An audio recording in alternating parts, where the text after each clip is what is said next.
Hey, sir, how can I help you? My roommate was attacked. I know it. I heard it. She's screaming. She was thrown to the ground. The date itself feels like a cruel twist. February 14th, 2020, Valentine's Day. And in the dead quiet around 1 a.m., horrifying body cam and surveillance footage just froze time, capturing the absolute last, terrifying moments of Dr. Amy Harwick's life. See, Amy wasn't just some face in the crowd. She was a force out there in Hollywood, a sharp, respected therapist who guided other people, someone who even managed her own life's challenges pretty skillfully. She was careful, thoughtful, the kind of person who tried to do everything the right way. But none of that could protect her when her world collided with Gareth Pursehouse. Their paths crossing ignited a devastating, 10-year nightmare fueled by his toxic obsession, marked by desperate attempts to get protection through restraining orders and ending, inevitably, in her brutal murder, silencing a life just full of promise. This is the awful case of Amy Harwick. Hollywood, Los Angeles, Valentine's Day night, 2020. A night that was supposed to be about love turned into a nightmare. Night had completely fallen over the city. It was just after 10 p.m. and Michael Herman, a guy in his 20s, was home alone. He lived on Mount Street in LA, and unlike tons of other people celebrating Valentine's Day, he didn't have any big plans. Just trying to stick to his routine, he decided to turn in early, hoping to get a fresh start the next day. So by 9 p.m., he was doing his normal thing, getting into bed in his ground floor bedroom, totally unaware of the horror about to happen. He fell asleep, but not for long. Suddenly, this loud, violent crash from upstairs jolted him awake. The sound was sharp and really unsettling, like a plate shattering hard right above him. Of course, his heart started pounding in his chest for a second. But then, he tried to figure it out. His housemate, Amy Harwick. Michael figured it had to be her. Amy had been out, but she was planning on coming back. Maybe she just got home early, accidentally bumped something, knocked it over. Holding on to that simple explanation, Michael let himself drift back to sleep, falling back into the quiet, not knowing how wrong he was. For the moment, anyway. About 3 hours later, that fragile quiet was completely shattered for good. This time, the sound was way more terrifying. Desperate, panic screams just ripped through the silence from upstairs, along with the awful sound of bodies hitting the floor hard. He was terrified. His heart was pounding like crazy against the horrible sounds. Fumbling around in the pitch dark, he looked for his phone, the one thing he needed. It was gone. Couldn't find it anywhere. He totally panicked, feeling hot and like he couldn't breathe. He wanted to help so bad, but he was just frozen with fear. Just the thought of going up those stairs, of facing whatever unknown violence was happening up there, felt just too scary to even think about. Desperate to do something, to somehow stop whatever was happening, he did the only thing his freaked out mind could come up with. He shouted up the stairs. His voice sounded weak against all the noise, hoping, praying, he could scare off whoever was up there. It didn't work. The nightmare upstairs just kept going, totally unfazed, like he hadn't yelled at all. In that terrible moment, he realized he had to escape. He had to get out. He had to find help. He ran out the back door, full of adrenaline, scrambled over the fence, desperate to get help at a neighbor's. A surveillance camera caught him frantically banging on their back door. Help was so close, but he couldn't get it. Nobody was home. He bolted across the street, just a shape in the streetlights, pounding on another door. Still nothing. He started to panic even more. Then, he saw someone in the dark, a stranger walking down the street. Without even thinking, Michael ran towards them, begging them, the words just pouring out, "Call 911. At 1:11 a.m., the call finally went through. I want to reduce the operator 434. Yeah, somebody just attacked my roommate. We're at 2086 Mount Street. Find anything. Okay, how was the assaulted? What happened? It's a C. I don't know. I was downstairs. I heard screaming.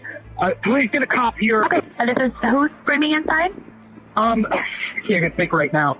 Amy Harwick. I mean, who is she to you, sir? She's my roommate. Okay. Is she screaming for help? Yes. Okay. Did you see anything? No. Okay, so No, what I did you hear? heard her screaming, and I heard her being... All right, so I'm going to send out that somebody's screaming, okay? Since you didn't see anything. You don't know if she's being attacked. You're not sure. Yes, I know she's being attacked. I heard her got thrown to the ground. Help was finally coming after what felt like forever. But the scary thing was, what horrors were actually going on inside that house? Nobody knew what was happening. All Michael and the stranger could do was just stand there nearby, helpless, watching the house, waiting together in silent fear. When the police showed up, what they found was awful and brutal. They found Amy's body on the ground, about 20 feet below her bedroom balcony. The fall from that high was obviously devastating. The officers looked down, didn't know if she was still alive. Besides the terrible injuries from the fall, they noticed something else, awful marks around her neck, the clear signs she'd been strangled. Right then, they knew it wasn't an accident. This was violence. This was planned. And then, this horrible movement, Amy's body suddenly moved like she was having some kind of seizure. It was a tiny sign she might still be alive, but she was in really bad shape. Police and paramedics rushed in, trying desperately to save her life. But the injuries were too severe. Tragically, at 3 a.m., she didn't make it. Amy Harwick was pronounced dead. Going back to the house, now taped off as a murder scene, detectives walked into something that looked like it was straight out of a dark TV show. There was so much evidence to deal with. They worked really hard through the early morning, carefully putting together the pieces of what happened based on the scene. That's when they found the crucial surveillance footage, key evidence that, along with Michael Herman's terrifying story, started to show a disturbing picture of Amy's killer. And as they kept investigating, a specific video clip of the suspect showed up online. That clip, when you think about how savagely Amy died, seemed really messed up and incredibly disturbing. Okay, Game of Thrones, first season. The brother and sister are up in the castle, and then the kid sees him through the window, and the brother has to go and throw the kid off and to kill him. And even though it's evil, I feel kind of bad for the brother, because even though he doesn't want to do it, his sister insisted. But before getting more into this guy's story, it's important to understand who Amy was, this amazing person he killed. Who was Amy Harwick, and why did she become the target of so much hate? Amy Harwick was adopted into a loving family and grew up in the suburbs of Lansdale, Pennsylvania. She had a pretty normal life, it seemed, and she graduated from North Penn High School in 1999. But she had bigger dreams than just her hometown. In 2001, after marrying a heavy metal musician, she headed west to LA, looking for opportunities in the city known as the place for big chances. In a big city like LA, Amy made a new life for herself. Calling herself Amy Nicole, she became a personal trainer, and you could see her drive in the workout DVD she made, Amy Nicole's Fit to Rock. To pay for school, she did all sorts of side jobs: bartending, go-go dancing, even modeling. Using the name Nicolette Novak, she also posed for Playboy, which showed how she could balance being smart with being artistic. But Amy saw these jobs just as ways to get to her real goal. Her real passion was psychology, understanding how people think. Following that passion, she got a master's degree in clinical psychology and then a PhD from the Institute for Advanced Study of Human Sexuality. Over the next few years, Amy really made a name for herself as a highly respected marriage and family therapist, specializing in sex counseling. She was charming and really knew her stuff, which made her someone people wanted to hear from on podcasts, TV shows, and her own growing YouTube channel, where she talked openly and kindly about tough subjects. Amy's voice from her video. Hi, this is Dr. Amy Harwick, licensed marriage and family therapist, and today we're going to talk about the morning sad. that depression that you feel in the morning, why it's happening, and what to do about it. By 2014, she wrote a book sharing her ideas called The New Sex Bible for Women. A year later, she was featured in a documentary called Addicted to Sexting. Amy was clearly really smart and becoming more and more famous across the country and even internationally. While posing for Playboy definitely showed she was beautiful, it was how smart she was that really made people notice her and made her famous. Outside of work, family was everything to her. Her favorite thing they did together? The annual cookie baking day, just a simple thing they did that was full of love and connection. Hi, this is Dr. Amy Harwick, and today we're going to talk about how to cope with your fear of flying.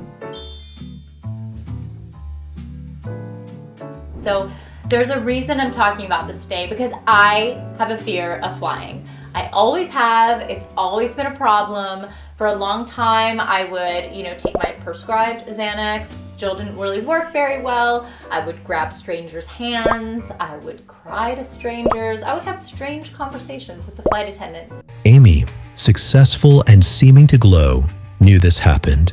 She dated different people over the years in her 20s and 30s. And it was during that time that Gareth Pursehouse came into her life. In Hollywood, people in the same circles tend to meet. Gareth, even though he was a software engineer, was part of that scene too because he worked as a red carpet photographer, letting him get close to famous people in California. He was 3 years older than Amy and wasn't famous himself, but he took pictures of famous people. Around 2010, because they kind of worked in the same areas, maybe at some fancy party, or maybe friends introduced them, they met. Friends remember Amy first thought he was loud, definitely charming, maybe a little goofy. And for some reason, she was attracted to him. Apparently, it felt like love at first sight, and they started dating right away. But the good times didn't last long. By 2011, the relationship had turned really bad. Friends saw he changed in a scary way. He became possessive, became super controlling, and used words to hurt her emotionally. Tragically, things got worse. It went from yelling to hitting. He choked her. Friends saw him throw her down hard, saw him punch her. In one really cruel incident, Gareth pushed her out of his moving car on the freeway. Amazingly, she only got a bloody nose and scratches. It was awful, but lucky it wasn't much worse. And to make things even worse, this happened in the middle of the night, and he left her there alone to walk home in the dark and cold. She realized, plain as day, this guy who was terrorizing her couldn't be in her life. In 2011, Amy found the strength to break up with him. But Gareth, acting like a dangerous, entitled kid, couldn't handle being dumped. He wasn't done with Amy. People described him as having no sympathy, arrogant, and dangerously childish. He ignored her when she said she needed space. Because he wouldn't leave her alone, Amy had to get a restraining order later that year. Nobody's sure why the first one got thrown out. Maybe Gareth promised to leave her alone, or maybe the whole process was just too much pressure for Amy. Whatever the reason, getting it dismissed just made him bolder. He kept harassing her nonstop, and it was scary. By March 2012, Amy had no choice but to get another one. This time, the restraining order was granted, a way to protect herself from his growing obsession. The judge's order was clear. Gareth had to stay at least 1,000 yards away from Amy for 3 years, from March 2012 to March 2015. That legal space gave Amy some much-needed time to heal, rebuild, get her life back. It was also, supposedly, a chance for Gareth to get himself together. What Amy wrote in the restraining order described some scary stuff. He came to my apartment and smashed 10 picture frames on my door, creating damage. He broke into the complex to do this. And he created a hazard for kids in the building and texted me to say things will get worse. The next day, he broke into the building and left 4 dozen flowers taped to my door. The day after, he broke into the building and waited outside playing music. The first time she tried to get one, the application detailed even scarier things. suffocation, being pushed against walls, kicked, thrown with force. When the second order finally happened, it wasn't just paperwork. It was a boundary she really needed because he was obviously dangerous. For a while, the order seemed to work. Gareth mostly stayed away, and Amy used the gray rock method, basically ignoring him, hoping he'd lose interest. Years went by, and things started looking up for Amy. At some exclusive party, she met the famous comedian Drew Carey. Even though he was 23 years older, Drew was 58. They really hit it off. A first date at Disneyland led to them getting engaged just months later. But quick romances don't always last. Even though they had chemistry, they broke up on good terms in 2018. By that point, Amy was doing great. Her career was taking off. She was known as a caring sex therapist. Her work with Pineapple Support showed she was committed to helping people who needed it. What her family said really sticks: a positive force in the world and an unapologetic champion of women. She stayed good friends with Drew Carey. They respected each other. And Gareth? He seemed like someone from a bad dream long ago. Almost 10 years had passed since their relationship fell apart. You'd think only someone really messed up would still be obsessed after all that time, right? The restraining order ran out in 2015 and years went by silently. But there were still some creepy things. Back in 2015, not long after the order ended, Amy came home and thought someone broke in. Even creepier, it looked like someone messed with her computer, wiped her files for no reason. Only later did the awful truth come out. Gareth eventually admitted he'd hacked her social media, stalked her online, admitting he never stopped thinking about her. Had he actually broken into her house other times too? It's chilling to think he probably did. Amy had moved on, building a good, successful life. But even with years of silence, even with the restraining order she had before, nothing could really protect her from what was coming. You know how they say Hollywood is a small town once you're in it? You start seeing the same people going to the same places. It felt like it was bound to happen. Two people moving in the same fancy, sometimes intense circles, were definitely going to run into each other again. Amy and Gareth. Amy's career kept getting bigger. She was becoming someone people knew. Gareth was still kind of on the outside, taking pictures of the famous people he wasn't. So, when they finally saw each other again in January 2020 at the Biz Awards, it was both a shock and a sadly predictable turn of events.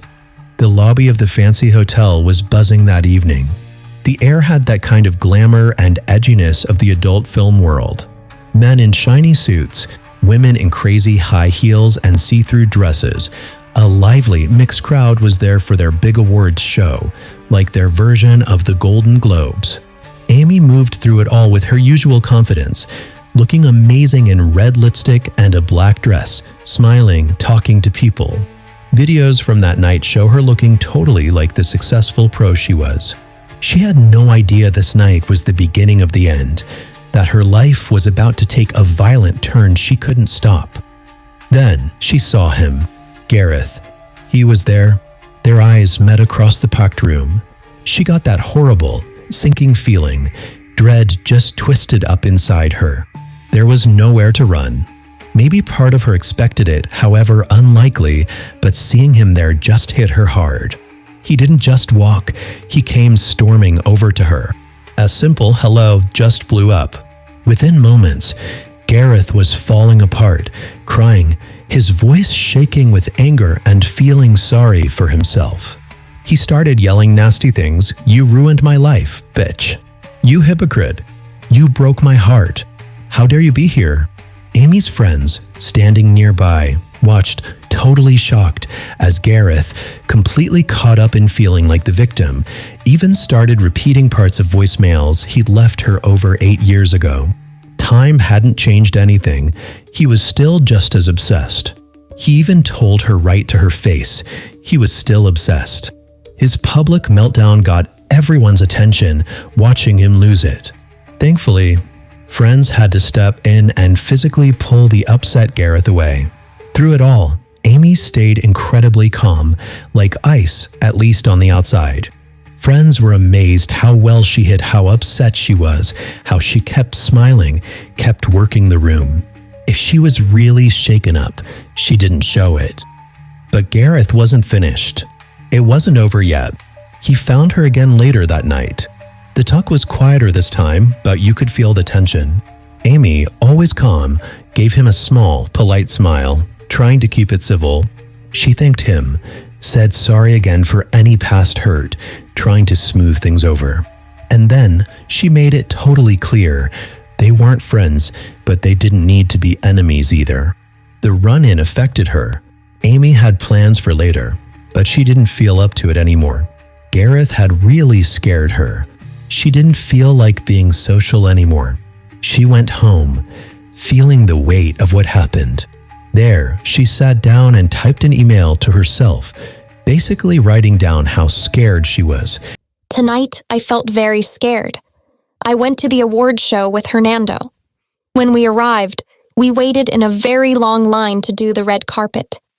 As we were waiting, I saw Gareth walk by with a camera. Clearly, he was working. I decided to ignore him and just not look that direction. I thought maybe he would not notice me. On the next day, Gareth, having found her number online, messaged her, "Not sure if you're done, but if we can meet again." Amy replied carefully, trying to calm things down while keeping her distance. "I think it was really good that we were able to speak. I hope you were able to hear me when I said that I was sorry. I think right now it's best to have some space. We can be civil, respect each other, and move forward." His reply sounded really final and scary, "So you're still just gone," which is exactly my nightmare and sadly what I expected. That was it for him. What came next was nonstop messages. Dozens of them flooded Amy's phone over the next few days. She stayed quiet, clearly showing she wanted no contact. She had moved on. Him showing up again wasn't a reunion. It just brought back all the fear. But her silence just seemed to make him more desperate. He left voicemails, crying and begging her to see him. Totally freaked out, Amy did something about it. This wasn't just annoying. It felt like a real danger. She blocked his number. She changed the locks on her doors and windows. She bought pepper spray. Amy wasn't just waiting around. She was trying to protect herself, desperate to feel safe. But it felt harder and harder. For 3.5 long weeks, things went quiet, which was creepy. No messages, no calls.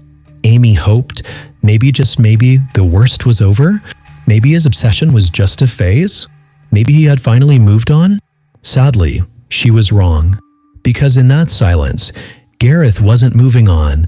He was carefully planning his final, awful move. And as Valentine's Day 2020 started, his evil plan was ready to go. On that day, February 14th, Gareth drove 51 miles northeast, the drive from his place to Amy's. He didn't just walk up. He parked his car in an empty lot behind her place, hiding in the shadows, waiting for the right time. Amy, with no idea this dangerous guy was hiding nearby, spent the day enjoying the day with friends. A sunrise hike, breakfast with her friend Cleo, laughing and having a good time. By evening, she and her friends were at the Globe Theater watching the show. She was wearing her beaded necklace that night, something that would be important later. At 8:51 p.m., when it was almost dark, Gareth snuck into the empty lot. He sneaked towards her garden. A neighbor's Ring camera caught his shadowy figure before he disabled it. A minute later, 8:52 p.m., another Ring camera saw him pass. He disabled that one too. 8:53 p.m., he disabled the first camera again. It was right around then that Michael, Amy's housemate, heard the loud crash from upstairs.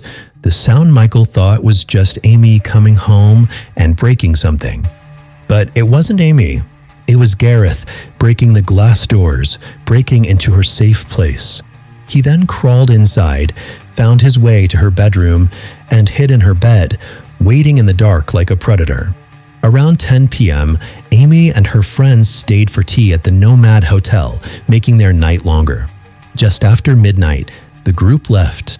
At 1 a.m., Amy got home.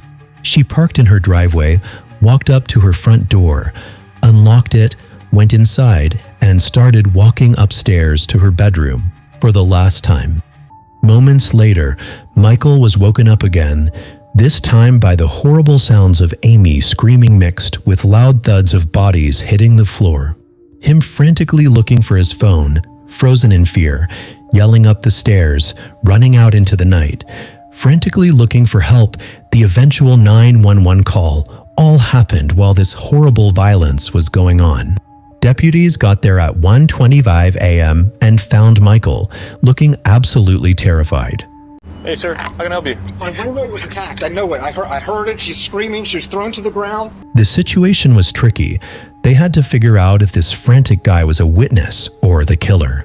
Since Michael's keys were inside, officers climbed the fence, which was risky because someone inside could have shot at them as they got onto the property. Once they were over the wall, they found something awful right away. Amy was lying crumpled 20 feet below her bedroom balcony. It looked really bad. Upstairs, the scene showed chaos and violence. Stuff was thrown everywhere. Her purse was overturned.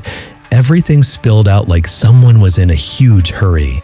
Her jacket and the beaded necklace were just dropped in the TV room, like they were thrown off right away upon entry. The bedroom had even creepier clues. On the third floor balcony, they saw a syringe. At first, they thought it was heroin, but FBI tests later showed it was something much more planned, a deadly amount of liquid nicotine, which made no sense for Amy since she didn't do drugs, drink, or smoke. When the sun came up, it was obvious how the killer got in. Sunlight showed the sharp edges of the broken glass on the French doors. Nearby, there was a spot of blood. Inside, Amy's bed was messy, the covers all messed up, confirming the awful idea. Someone had been lying there, waiting. Every clue led investigators closer to the truth, slowly showing a story of planned, horrible violence. Michael, even though he was clearly terrified, was considered a possible suspect as standard procedure. At the station, though, his story, backed up by the creepy Ring videos, quickly cleared him and showed investigators exactly who the real danger was. Amy's best friend, Robert, also came to the station, his sadness mixed with important information. His story matched Michael's perfectly, confirming who the suspect was, Gareth Pursehouse. Then everything came out. Detectives heard the whole scary story, the domestic violence, the restraining orders she fought to get, his obsession that never stopped. Gareth Pursehouse was now officially wanted by the police. Only 13 hours after Amy died, detectives showed up at Gareth's place. He was arrested. The charges were serious: first-degree murder, plus the special charge of lying in wait and first-degree residential burglary. The lying in wait charge highlighted how planned it was. Searching his place, they found another syringe, creepily similar to the one on Amy's balcony. The story got even darker. Gareth had coldly told a woman he was seeing on Valentine's Day that he'd be busy all week, probably busy planning the murder. The very day Amy died, he made plans to meet this new date, talking casually about going to a shooting range and riding bikes. This same woman would later testify in court that she saw new bruises and scratches on his face that day. In a decision that made no sense given all the evidence, Gareth pleaded not guilty. It was going to trial. His jailhouse phone calls, which were recorded and released later, gave a disturbing look into his mind. Yeah, turn those into a book. Try to find a publisher that'll give you money ahead of time for that, just based on my name because of the media. Like, that could be $1 million. I don't know. But I do have a joke for you. What's the most feminine candy bar? Huh. Hershey's. At least you have your sense of humor. Yeah, you got your sense of humor. You're making the best of it in there. Yeah. Well, and also people are posting like crazy hate, and there's like, why bother? So you said you're not getting out. Correct. Ever. Is that what you're trying to say? Yes. I've seen what's coming at me, and it's not good. I'm not getting out. Super fun.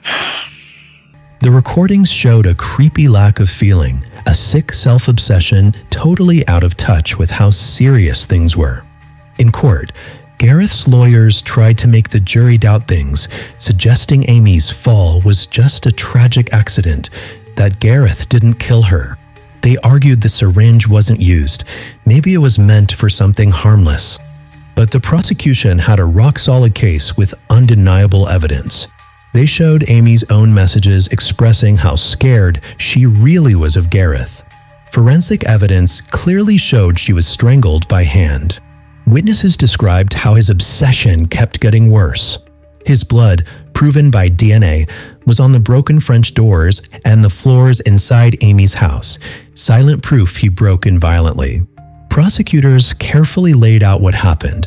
Gareth probably planned at first to use the nicotine-filled syringe, then changed his plan, the violent attack, strangling her, moving her while she was unconscious to the balcony, and then the final deadly act of throwing her off.